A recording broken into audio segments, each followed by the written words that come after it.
ఉమ్మడి మహబూబ్ నగర్ జిల్లాలో ఎమ్మెల్సీ ఉప ఎన్నికకు సంబంధించి పోలింగ్ ప్రశాంతంగా ప్రారంభమైంది.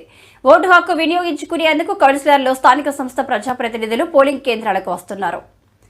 ఎమ్మెల్సీ ఉప ఎన్నిక సందర్భంగా ఉమ్మడి జిల్లా వ్యాప్తంగా 10 పోలింగ్ కేంద్రాలు ఏర్పాటు చేయగా 1439 మంది ఓటర్లు ఓటు హక్కును వినియోగించుకోనున్నారు. అన్ని పోలింగ్ కేంద్రాల వద్ద అధికారులు పకడ్బందీగా ఏర్పాట్లు పూర్తి చేయగా ఎలాంటి అవాంఛనీయ సంఘటనలు జరగకుండా పోలింగ్ కేంద్రాల వద్ద 144 సెక్షన్ విధించి కట్టుదిట్టమైన ఏర్పాటు చేశారు పోలీసులు. జిల్లా కేంద్రంలోని మండల పరిషత్ కార్యాలయంలో జరుగుతున్న శాసన మండలి ఉప ఎన్నిక పోలింగ్ ను సమీకృత collectorate control room webcasting ద్వారా పర్యవేక్షిస్తున్నారు.